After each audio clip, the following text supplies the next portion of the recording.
우리를 살리시기 위하여 아들을 이 땅 가운데 보내주신 아버지 하나님, 이제 주님이 십자가를 지시기 위하여 예루살렘에 입성하셨고 그 가운데서 하루하루를 지내면서 어떤 일을 행하셨는지, 그 일들의 참 의미가 무엇인지 한 주간에 그 말씀을 묵상하고자 합니다. 은혜를 더하실 때 주님의 그 행하신 그 일들이 우리의 마음 가운데 새록새록 새겨지게 도와주시고 그 의미를 찾아 떠나는 귀한 여행 될 수 있도록 은혜 허락하여 주옵소서. 감사드리며 예수 그리스도의 이름으로 기도하옵나이다. 아멘. 하나님 말씀 마태복음 봅니다. 마태복음 21장 12절에서 17절입니다.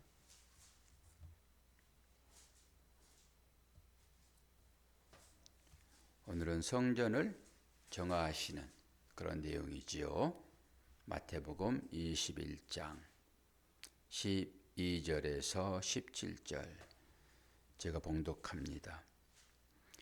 예수께서 성전에 들어가사 성전 안에서 매매하는 모든 사람들을 내쫓으시며 돈 바꾸는 사람들의 상과 비둘기 파는 사람들의 의자를 둘러 엎으시고 그들에게 이르시되 기록된 바 내 집은 기도하는 집이라 일컬음을 받으리라 하였거늘 너희는 강도의 소굴을 만드는도다 하시니라. 맹인과 저는 자들이 성전에서 예수께 나오매 고쳐주시니 대제사장들과 서기관들이 예수께서 하시는 이상한 일과 또 성전에서 소리질러 호산나 다윗의 자손이여 하는 어린이들을 보고 노하여 예수께서 말하되 그들이 하는 말을 듣느냐? 예수께서 이르시되 그렇다. 어린 아이와 젖먹이들의 입에서 나오는 찬미를 온전하게 하셨나이다 함을 너희가 읽어본 일이 없느냐 하시고 그들을 떠나 성 밖으로 베다니에 가서 거기서 유하시니라. 아멘. 발음이 조금 세네요. 우리는 어제 예수께서 순환당하시는 그 설교를 들었죠. 십자가. 이번 주 금요일 날 그 일들이 일어날 것인데 미리 주일날 그 본문의 말씀을 가지고 십자가의 의미를 생각해 보았습니다. 그 십자가까지 어떤 일이 있었는지 이제 역추적하여 보는 것이죠. 오늘 월요일부터 예루살렘에 올라갔다라고 하는 것은 고난 받으시기 위한 것입니다. 쉽지 않는 결정이지 않겠습니까? 인간적인 생각으로 보게 되면 당연히 주님의 사역의 끝이 십자가를 지는 것이잖아요. 그럼에도 불구하고 그 길은 고난의 길이에요. 왜 그래요? 주님이 육신을 입으셨잖아요. 육신이 고난당하는 것이 쉽습니까? 사도 바울도 그 본을 따라서 우리가 사도행전을 통해서 공부를 했잖아요. 성령이 못 가게 합니다. 예루살렘에 올라가게 되면은 너는 이렇게 결박을 당할 거야 라고 한 예를 들어서 얘기를 하지요. 그 포승줄로 얽매이는 그런 모습도 보여주고요. 그럼에도 불구하고 사도 바울은 올라가요. 왜 그럴까요? 성령이 반대하는데도 올라간다니까요. 이런 부분들을 우리가 묵상을 많이 해야 됩니다. 그리고 결국 사도 바울이 잡혀서 로마로 압송되어지잖아요. 거기서 죽습니다. 죽으러 가는 거예요. 사도 바울도. 그 길이 십자가의 길입니다. 이걸 누가 막을 수 있겠습니까? 이게 본질이에요. 신앙의 본질. 예수의 길을 따라서 살아가는, 이게 신앙인들의 삶이지요. 예수께서 그 본을 보이셨으므로 우리는 당연히 그 길을 가야 되겠죠. 오늘 첫날 무슨 일을 하시냐고요? 성전을 깨끗하게 하십니다. 우리가 본문을 다 읽어서 여러분들이 익히 이제 내용을 알고 계실 텐데, 이 말이 무슨 말일까요? 이제 신앙생활의 본질을 바꾸는 내용입니다. 전통적으로 이스라엘 백성들이 성소에서 발전하여 성전에서, 성막은 어떤 것이죠? 성막은 항상 거둘 수 있는 그런 천막이에요. 그게 나그네의 삶이죠. 늘 길을 떠나야 될 때는 성막을 걷잖아요. 이제 가나안에 정착을 하면서 성막의 시대는 저물고 성전 시대가 도래하지요. 구축을 하는 것입니다. 자기가 살 땅에 더 이상 움직일 일이 없잖아요. 하나님의 나라에 도착했으니까 영적 의미잖아요. 가나안 땅이 하나님의 나라. 거기에서는 이제 터를 닫고 사는 거지요. 그래서 움직일 필요 없는 성전이 이제 지어지는 것입니다. 이게 솔로몬이 지은 성전 아닙니까? 성전. 그 성전에서 어떤 일이 있는지를 보자고요. 솔로몬 짓고 나서 얼마나 수많은 세월이 흘러가지고 그 암흑의 시대 400년을 지나서 예수님께서 오셔가지고 그들이 하고 있는 자기 선조들의 전통, 장로들의 유전이잖아요. 이게 그걸 그대로 지금 해오고 있는 모습이 오늘 성전에서 일어난 일들입니다. 성전에서 어떤 일이 이제 벌어지냐라고 할 때, 이게 성전 정화는 예배 회복의 본질을 다루고 있고요. 그리고 이제 성전 예배의 체제가 이제 종식이 되어지고 예수님이 새 성전이 되어서 새로운 체제로 전환되는 그런 과정으로 이제 보시면 됩니다. 그리고 종교 부패에 대한 경고, 제사장들이 얼마나 지금 부패했는지를 보여주고 있습니다. 그것에 대한 경고, 그리고 참된 예배자로서의 부르심이라는 의미가 여기에 담겨 있고요. 그래서 예배는, 성전은 건물이 아니라 그리스도를 중심으로 내 마음에 모시고 사는 성도들의 삶 자체가 성전이다라고 하는 것이죠. 내가 거하는 그것이고 성전인 거예요. 여러분이 부엌에 계시면 그것이 성전인 것이고, 여러분이 일터 나가게 되면 그것이 성전이에요. 왜요? 내 안에 주님이 계시잖아요. 그게 예배입니다. 우리가 주일날 나와서 이곳에서 예배 드리는 것은 그 세상 가운데서 드렸던 그 예배를 모든 사람이 모여서 함께 예배 드리는 것이죠. 교회라고 하는 것은 그 교회에서 오늘 성전을 깨끗하게 하시는 주님의 사역이 진행되고 있다라고 하는 것이죠. 그리고 우리들로 하여금 이 성전을 깨끗하게 하셨다라고 하는 것은 참된 예배자로 하나님께서 우리를 부르신다라고 하는 것입니다. 이것이 지금 12절에서 13절까지의 내용이라고 이제 보시면 되겠지요. 그런데 이것이 앞으로 있게 될 여러 생각들을 이제 해볼 수 있는데, 이 십자가에 미치는 이 영향이 곧 이걸 근거로 해가지고 제사장들이 예수를 죽이고자 하는 그런 결심을 하게 되거든요. 이 사건을 통해 가지고. 그러니까 영향이 있지요. 그리고 지금 예수께서 이 성전을 정화함으로 인해 가지고 이 기득권자들에게 미치는 영향이 그대로 나타나죠. 그리고 또한 이 성전 파괴의 발언, 이것이 배경이 돼가지고 신성모독죄라고 하는 죄명으로 예수께서는 십자가에 못 박히게 되는 것입니다. 그래서 첫날이 참 중요해요. 첫날에 이 사건 때문에 예수께서 십자가를 지시는 거거든요. 그러니까 자신이 올무로 들어가는 거예요. 이 사냥꾼이 쳐놓은 올무로 들어가는 거죠. 잡혀버리는 것입니다. 일부러 그 일들을 지금 하고 있어요. 그러면서 우리는 이제 14절의 의미를 한번 이제 살펴볼 텐데요.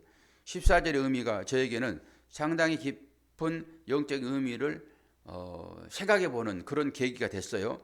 14절을 한번 보세요. 맹인과 저는 자들이 성전에서 예수께 나오매 고쳐주시니. 특징이 있습니다. 하나님께서는 제물을 받으실 때 그 당시에는 제물로 제사를 드렸어요. 성전에서. 그 제물이 예수 그리스도를 상징하고 있고 우리 죄를 상징하고 있잖아요.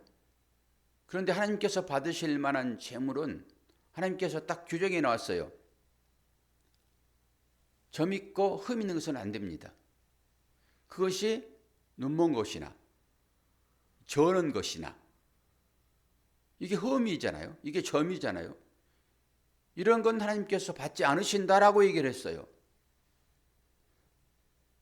그런데 보세요. 여기 맹인, 눈먼 자 아닙니까?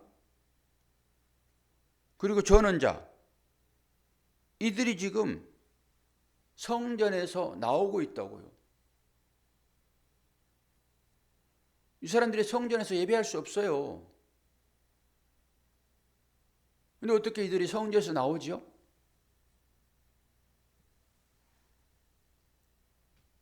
영적인 의미가 분명하게 있지요. 이게 지금 예수님께서 성전에 가가지고 뭐 하셨어요? 그들이 하고 있는 그 행위, 장사하는 그 행위, 동전을 올려놓고 있는 그 상을 엎으시잖아요. 그리고 성전 뜰 안에 있는 제물 되어 바쳐지기 위하여 가지고 온 그 깨끗한 정갈한 짐승들, 그걸 고액으로 그들이 팔았거든요. 그것도 쫓아내고 성전 안에서는 성전 안에서 쓰는 돈이 따로 있어요. 제물을 살 때는 돈을 바꿨습니다. 세상 돈으로 못 사요, 그거. 하나님께 나갈 때는 그 영적인 의미가 거기에 깃들어 있지요. 이스라엘 사람들이 쓰는 돈만 가지고 제물을 샀다고요. 제물을 끌고 올 수 없었잖아요. 멀리서 오는 사람들이 있었기 때문에. 제물을 어떻게 끌고 와요? 돈 가지고 와가지고 그 제사장들이 준비해 놓는 그 제물을 산 거예요. 그런데 그것을 비싸게 주고 팔았다고요. 사고 팔았다고요. 그렇게 사람들이 장사하는 것입니다. 그걸 지금 때려 엎는 거예요, 이걸. 그리고 그 당시에 이 유대인들이 이게 금융 중심지가 성전이었습니다. 여기에서 모든 일들을 다 해요. 그런데 이것을 지금 예수님께서 뒤집어 엎어버리는 그런 개혁적인 일들을 지금 하고 계시잖아요. 상당히 그들에게는 큰 재산적인 손해를 지금 입고 있고 앞으로도 그 손해를 입게 될 것입니다. 그런데 여기서 눈먼 자, 다리 저는 자를 나왔다라고 하는 것은 이들이 돈만 많이 내면은 무조건 성전 안으로 들여보내는 그 영적 의미가 있다라고 저는 생각을 해요. 성전에는 눈먼 것, 저는 것, 그거 들어갈 수 없다니까요.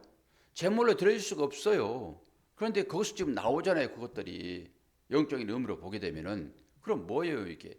제사장들이 그거 상관없이 자기들의 배만 채워준다라고 하는, 누구든지 상관없이 그가 신앙이 있든 신앙이 없든 이방이든 상관없이 그냥 돈 내면은 허락했던 것이 아니었겠는가라고 저는 생각을 해요.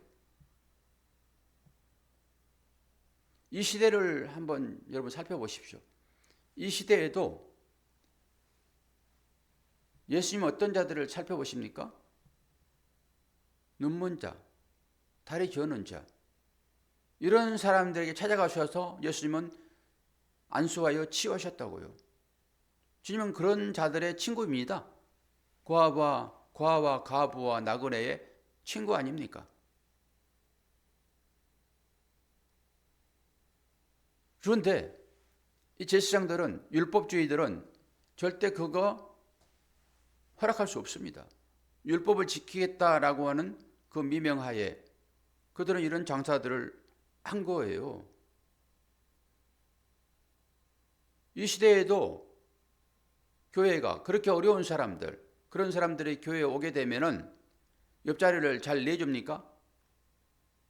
씻지 않아가지고 냄새나는 저기 불황자들, 그런 사람들의 자리를 내주냐고요.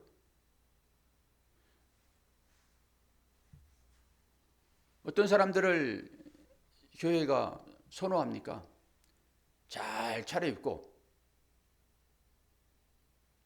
풍기는 분위기가 뭐 회사의 회장 같고 저 사람 한 사람 우리 교회에 딱 들어와서 정착하면은 지금까지 교회 전체적인 예산보다 훨씬 더 많은 헌금을 할 것이다라고 하는, 대내적으로 만약에 공개되어졌다 하게 되면은 그런 사람들이 교회에 여기 등록하고 교회 섬기겠습니다라고 하게 되면은 누가 제일 먼저 버선발로 그를 맞이할까요?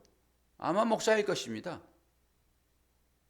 또 여러분들은 어떨까요? 여러분들은 한 사람이 헌금을 많이 하고 하여 그 사람으로 인해 가지고 재정이 빵빵해지면은 우리 건물 지어야죠, 목사님. 주차하기 어려운데 주차하기 있는 건물 지어야죠.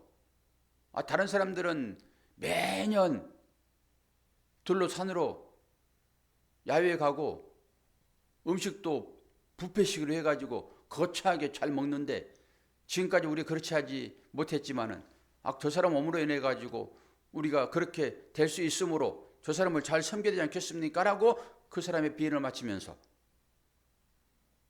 그 사람을 섬기지 않겠습니까? 그 사람의 신앙은 살펴보지 않고 그냥 오늘 제사장들이 하는 것처럼 그러지 않겠습니까? 이런 말씀을 통해 가지고 우리 삶을 살펴보아야 되죠. 제사장의 입장에서 볼 때는 그럴 수 있고, 그런데 오늘 예수님께서 성전을 정화하시면서 성전에서 나오는 이 눈먼 자, 저는 자를 어떻게 하십니까? 치료하시잖아요. 이 영적 의미가 여기에 분명하게 있지요. 지금까지는 거칠어로만 번듯하게 잘 정리되어진 모든 사람들이 흠모할 만한 그런 성전의 그 의미로 제사장들이 자기들을 관리했다 하게 되면은 이제는 예수님은 그 모든 지금까지의 그 율법적인 그런 예배 형태를 다 부수시고 새롭게 새 성전으로서의 자신의 삶을 드러내시기 위하여 주님의 사역을 이런 방법으로 지금 행하고 있다라고 저는 생각을 했어요. 여러분들의 생각은 어떻습니까? 제사장들이 제사를 드리고 있는 이 실태, 이게 옛 성전의 개념이 아니겠어요? 주님 오셔가지고 뭐라고 말씀하셨어요? 성전을 허물라. 내가 사흘 만에 다시 세우리라. 그렇게 말씀하셨잖아요. 그리고 오늘 어린 아이들이 예수님에 대하여 찬양하는 모습을 우리가 보지 않습니까?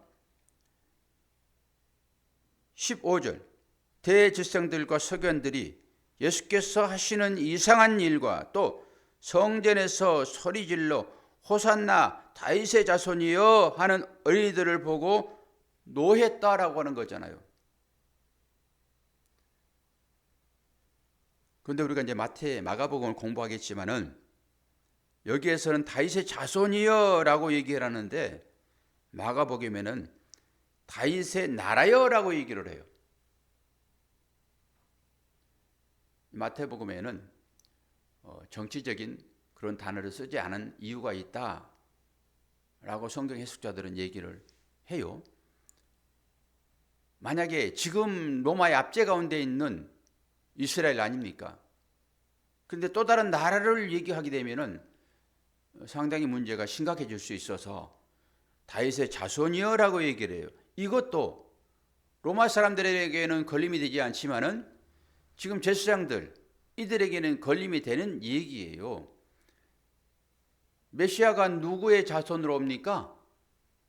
다윗의 자손으로 메시아가 오게 됐다고 예언되어 있잖아요. 그런데 이들이 지금 예수를 어떻게 생각을 합니까? 이들이 예수는 사라져야 할 대상이라고요. 그들의 기득권을 해치는 그런 존재로 인식하는 것입니다. 그런데 이 예수를 다윗의 자손이여 라고 얘기를 하니까 그들을 비난하는 것입니다. 그런데 예수께서 어떻게 얘기를 하십니까? 16절에 예수께서 말하되 그들이 하는 말을 듣느냐? 예수께서 이르시되 그렇다. 어린 아이와 젖먹이들의 입에서 나오는 찬미를 온전하게 하셨나이다 함을 너희가 읽어본 일이 없느냐라고 얘기를 합니다. 그거 뭐예요? 기록되어 있다라고 하는 거잖아요. 이 얘기가 어린 아이들이 나와가지고 괜히 참여하는 게 아닌 것이잖아요. 전부 신약은 구약을 이루는 것으로 등장을 하는 것입니다. 어디에 나와 있을까요? 시편 8편 2절에 제가 읽어드립니다. 주의 대적으로 말미암아 어린 아이들과 젖먹이들의 입으로 권능을 세우심이요 이는 원수들과 보복자들을 잠잠하게 하려 하심이라. 지금 여기에 나오는 원수들과 보복자들이 누구였습니까? 예수를 십자가에 못 박은 제사장들, 레위인들, 유대인들입니다. 그들이 지금 예수를 못 박는다고요. 그러니까 그 얘기를 이루기 위하여, 이 말씀을 이루기 위하여 아이들이 지금 나와가지고 호산나 다윗의 자손이여라고 주님을 찬양하는 거라고요. 주님이 얘기를 하잖아요. 뭘 얘기하는 것입니까? 너희들 율법을 다 아는 바리새인들 아니냐? 율법주의가 바리새인이잖아요. 그런데 어린 아이도 아는 이 내용을 너희들이 알지 못하고 있어 라고 그들을 무시해버리는 것입니다. 이게 폭로해버리는 거예요. 너희들은 말씀의 진리를 알지 못하고 있지. 이들이 뭐 법을 몰랐겠습니까? 그 말씀의 의미를 몰라서 문제인 것이지. 성경을 박사로 알고 있는, 성경을 지식적으로 다 가지고 있는 사람들 아닙니까? 서기관들 하게 되면은. 그런데 이 사람들이 이 말을 모르겠냐고요. 주님이 얘기해버리는 거예요. 어린 아이도 알 수 있는 이 일을 너희들은 모른다, 본질적으로. 이게 영적 역설입니다. 어린 아이들은 예수를 아는데 어른이라고 하는 장로들이요, 제사장들, 이들은 예수가 누구인지를 모르고 있는 거예요. 저는 이 말씀을 통해 가지고 다시 한번, 그래서 어린 아이와 같지 않으면은 천국에 이르지 못한다라고 하는 이 말씀이 여기에서 다시 한번 또 확인되어지는 것입니다. 영적인 의미가 우리가 다 알잖아요. 어떤 것인지. 그런데 어린 아이도 아는 이 내용, 예수 그리스도를 바리새인들, 제사장들, 서기관들, 이 사람들은 지금 모르고 오직 자기들의 기득권만을 유지하기 위하여 예수를 죽이고자 하는 것으로 앞으로 계속 그들의 행동이 나타날 것입니다.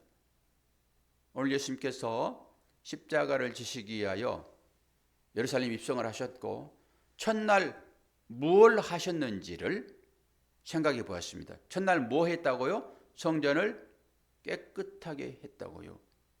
한 주간을 돌아보면서 저와 여러분의 마음의 성전은 무엇으로 더러워졌습니까? 이 질문이에요. 주님이 내 안에 계셔서 어떤 방법으로 나를 깨끗하게 하실 것인가를 생각해 보고 주님 하시기 전에 자신이 먼저 내 영적인 상태를 살펴보면서 정리할 것을 하나씩 좀 정리해 보는 그런 기간으로 삼는다 하게 되면은 2000년 전에 있었던 이 일들이 현세적으로 현실적으로 오늘 우리들의 삶에서 우리의 마음이 하나님이 계실 만한 그런 깨끗한 것으로 정화되지 않겠는가라고 하는 물음입니다. 오늘 그 말씀을 마음에 새기시면서 한 가지라도 하나님 내 마음에 이러한 것들이 들어있네요. 보지 못했는데 하나님 내 스스로는 할 수 없으나 하나님 제거해 주시옵소서라고 기도하시면서 오늘 하루를 살아내시기를 바랍니다. 기도하겠습니다. 좋으신 아버지 하나님, 십자가의 사건이 없이 어찌 우리가 구원에 이를 수 있었겠나이까. 십자가를 지시기 전에 주님이 무엇을 행하셨는지 날짜를 새기면서 우리가 묵상을 하는데 오늘 첫째 날 성전을 깨끗하게 하셨던 주님의 사역을 바라봅니다. 우리 마음 가운데 혹여나 주님 거하시기에 불편한 모습이 있다 하게 되면 그것을 비워내는 과정으로 하루를 살아가도록 축복하여 주옵소서. 감사드리며 예수 그리스도의 이름으로 기도하옵나이다. 아멘.